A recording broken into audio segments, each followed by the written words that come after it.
Au gré de mes sorties, j'ai pu constater que la crise, dont les médias ont plaisir à vous parler chaque jour, n'existe pas.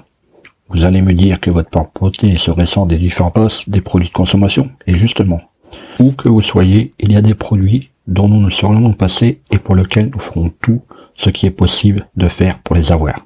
Et en tant qu'entrepreneur, c'est sur ces marchés que vous devez vous positionner afin de ne pas subir la crise. Pas facile, allez-vous me dire. Pourtant, c'est bien plus simple que vous ne pensiez.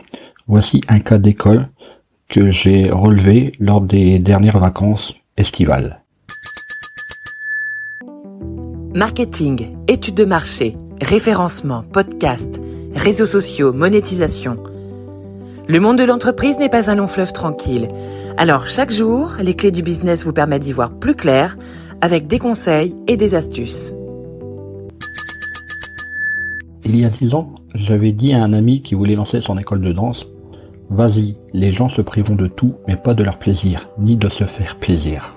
Ainsi, j'ai remarqué comment marchait un stand très particulier le long de la plage, celui de la pêche au canard. Vous savez, le stand pour enfants par excellence. Pas besoin de grandes compétences pour repartir avec un jouet sympathique. Et justement, cette simplicité fait que la clientèle est grande. Installé près d'un manège, j'ai pu remarquer que 6 enfants sur 10 demandaient à leurs parents de pêcher et que 90% des parents abondaient dans le sang de leur progéniture pour leur faire plaisir et éviter une crise de larmes, une crise de nerfs. Pour un prix de 4 €, les enfants avaient le droit de pêcher 10 canards, ce qui leur donne un certain nombre de points qui déterminent ensuite un cadeau. En étant mauvais, vous attirez en moyenne 2 enfants à la minute. Vous gagnez alors 8 € par minute, soit 480 € par heure. Et donc, en comptant 6 heures d'ouverture par jour, étant donné que nous sommes sur un lieu de vacances de 18 h à minuit, on arrive à un chiffre d'affaires journalier de 2880 €. Et si l'on considère une activité quotidienne pendant les 2 mois d'été, on a un chiffre d'affaires de 178 570 €, très exactement. Oui, plus de 150 000 € en proposant de pêcher des canards. Vous parlez de crise ?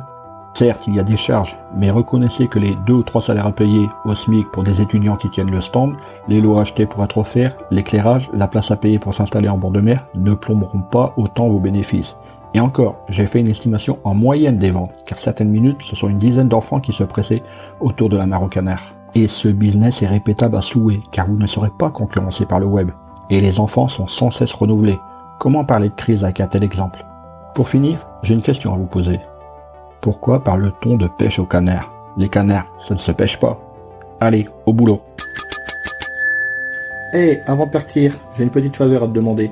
Est-ce que tu pourrais donner une note et laisser un commentaire sur ta plateforme d'écoute préférée ?